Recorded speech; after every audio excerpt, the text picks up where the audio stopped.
What is up, everyone? Welcome back to another video today. In this video, we're going to be taking a look at the Gemini Jets May 2023 releases. The doubleheader comes to a close here with the new releases as NG Models announced theirs earlier on the day of April 6th. So here we go with the oh my. Okay. Sorry for the abrupt transition, guys, but that... Oh my goodness, a Blue Angels, I think, yeah, that's a Super Hornet, because a rectangular air inlet, because the Super Hornets have that. Wow. Gemini Aces is back. Gemini Aces has returned. That is incredible. They have not made a model in that product line in so long. So it's great to see that that product line makes a return after such an extended hiatus. And another cool release right here for Gemini General Aviation, the Cirrus SR-22T. Good to see Gemini continuing to innovate with that General Aviation product line. As I had said before, the Piper J3 Cub was really nice, so good to see them adding another aircraft type to that product line, the Cirrus SR-22. Registration November 2525 Victor. May want to pick that up myself maybe, but we'll see. All right, on to the 1 to 200 releases, so let's check it out. We've been told that this is the most diverse group of releases yet, and so far it's already starting to show its true colors with the F-18 and the Cirrus SR-22, but here's our first release. We have a U.S. Air Force C-5 Super Galaxy from Dover Air Force Base, so your run-of-the-mill 1 to 200 military release. They don't get their dedicated product line or brand name or whatever like the 400 scale stuff does. But yeah, I guess it'd be a little too confusing if they did that. So just having it at one scale would make the most sense. And continuing on, we have a Sun Country 737-800, the 40 years of flight sticker. Same release they announced back in January in 1 to 400 scale, so good to see it transitioning over into 200 scale. With the 1 to 200 Delta 757-300 up next, good to see that as well. I believe that was also in the January releases. I don't know if it was either that or February, March. I am not entirely sure. All right, continuing on, we've got an Asiana Airbus A380 in 1 to 200. So a lot of releases coming over from 400 scale, so good to see that, as I'm sure there are a lot of 200 scale collectors clamoring for that.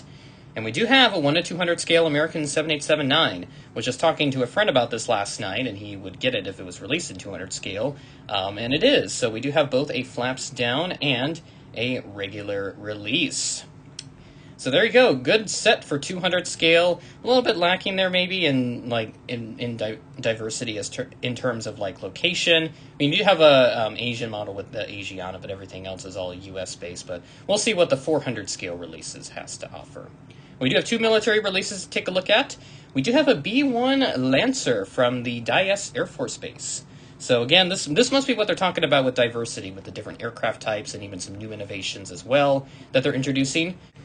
And we do have the E-7A Wedgetail from the Royal Australian Air Force. They announced this in 200 scale, I believe it was in February and March, so good to see that transitioning over.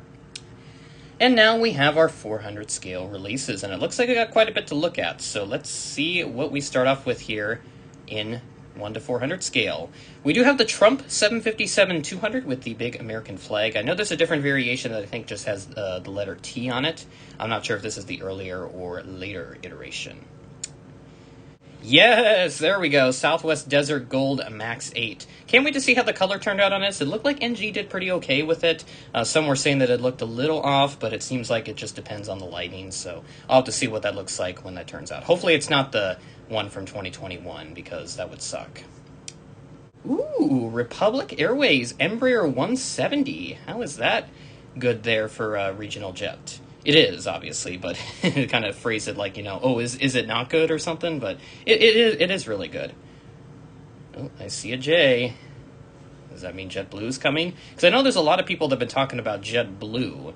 They've been absent in the releases for quite a while, and we really wanted like an A220, but we have not gotten it yet.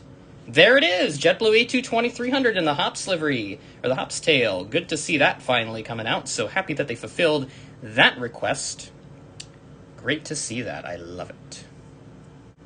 We have an ITA Airways A330-200 up next. Good to see this as well. Looks like got a Monza 100 sticker there just underneath the cockpit windows. Good to see that. Oh boy, we've got quite a bit going on here. There's a Flair 737 MAX 8, so good to see that as well. Love seeing all these good variety here, all the good variety that we're getting. quite a bit of good stuff to look at.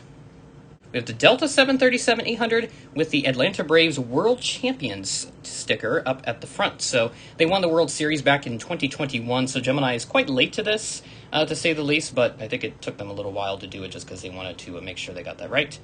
Ooh, this is colorful right here. Azul A321neo with a special Brazil flag livery. So nice blue body color, and then you got the Brazilian flag there in the middle. Good to see that.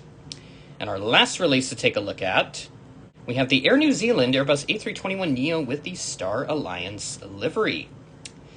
And that looks to be everything here in this release. Just making sure I didn't skip over anything, which it looks like I did not. And there we go.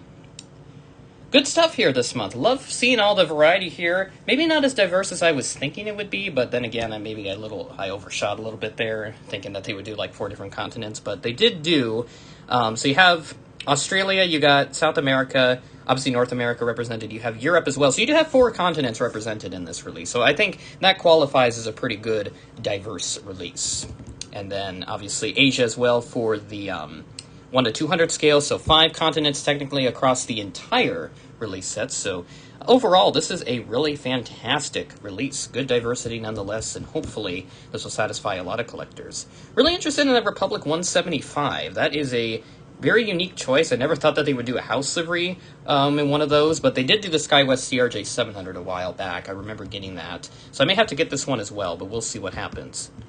Really tempted in the Southwest Max 8. I know people would probably want me to get the NG, but, you know, I figured I'd just buy the Gemini because overall it is a little cheaper than the NG at most places, especially from where I buy from, which is Panda Fox Toys usually. The NGs are usually like $10 more than the Gemini rendition. So, you know, might as well save a few bucks, get the Gemini release, and that's probably what I'll do here with the Desert Gold, depending on how the color turns out. If it's bad, then I probably won't get it at all, and if it's good, then, you know, I will be more than happy to pick it up. The JetBlue A220, a long time coming. Good to see that, and really happy that they did that as well. Yeah, other highlights maybe, the Azul and the Delta, the Flare Max. I know some people were talking about that, those that I know a little more closely. 200 scale, pretty small set again, just about 6 releases, but it is overall bigger than what it was in April, so at least that's a good improvement. And then the Gemini General Aviation and the Gemini Aces, making a long time return. So I've been looking into those, and it seems like they stopped doing them probably around the 2010s, like early 2010s or so, and they haven't done another thing since. So I thought they just completely discontinued it, but nope, they are back. The Boeing FA-18 Super Hornet with the Blue Angels livery, so that'll be really cool to see. So yeah, pretty good. With that being said, that is the end of the video. Thanks for watching, and I will catch you in the next one.